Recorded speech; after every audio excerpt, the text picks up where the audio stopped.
on some new things. Tell us about Atrium and tell us about Tech for Campaigns. Sure. So I'll talk about Atrium really quickly.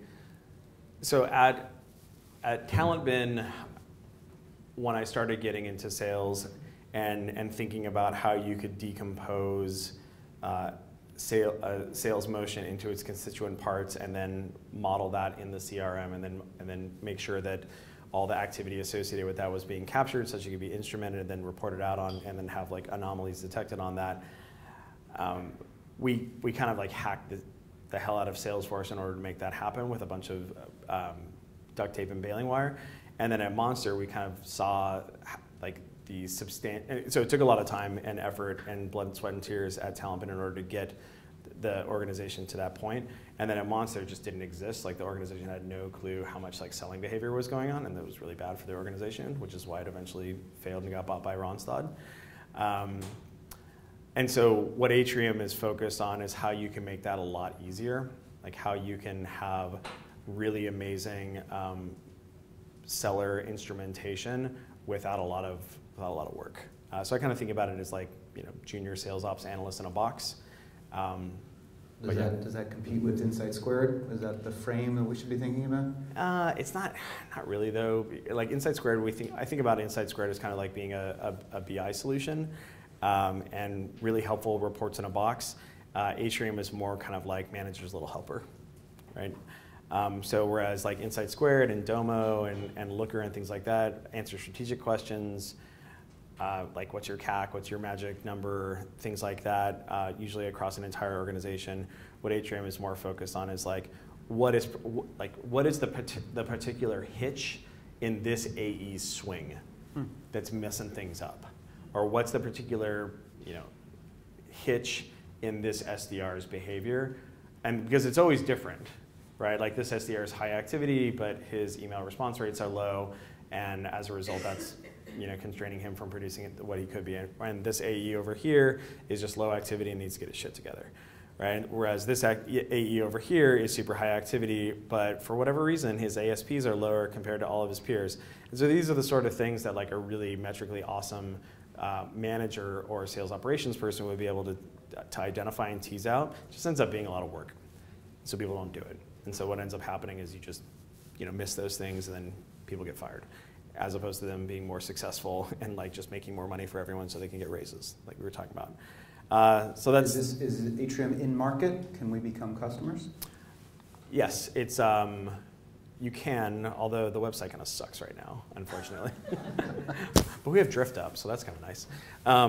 But yes, it's yeah, we have a couple dozen customers. Folks like it. But yes, but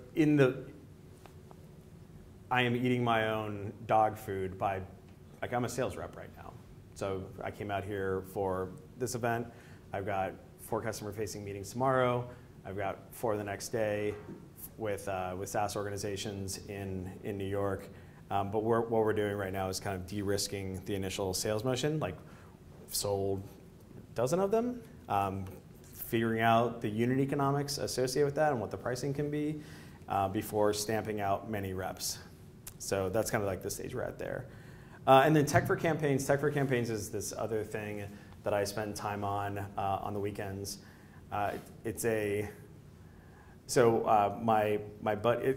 buddy Jessica Alter, she sold her company, Founder Dating, about 1.5 years ago. It was a marketplace for matching technical founders and business founders, and kind of like reducing the friction associated with that. And in the last election, she was working for the Hillary for America campaign and recognized the fact that there are actually lots of folks in her technology community network who actually wanted to get involved in politics in some capacity other than just being a donor or being a phone banker or a canvasser, but instead they wanted to put their marketing operations skills to work, or their demand gen skills to work, their graphic design skills to work, or what have you. And the problem is that most of the highfalutin campaigns, like the Hillary's for America, the Kirsten Gillibrands, or the Cory Bookers, they kind of already have those seats filled. Whereas there's actually a whole swath of like other demand down market who goes completely unserved. And so what her hypothesis was is that you could connect those to that demand pool and that supply pool, and everyone would be stoked because you'd end up with down-ticket progressive campaigns who previously had shitty Blogger or Tumblr websites as, no offense to Tumblr or Blogger, as their campaign websites. And you just throw 4 or 5 technologists at that, and like 4 weeks later, they have a smoking digital identity. Or previously, they spent all their money on TV or direct mail, but have no concept of how you can do micro-targeting of folks that are in the pertinent demographics using Facebook or Instagram or Twitter.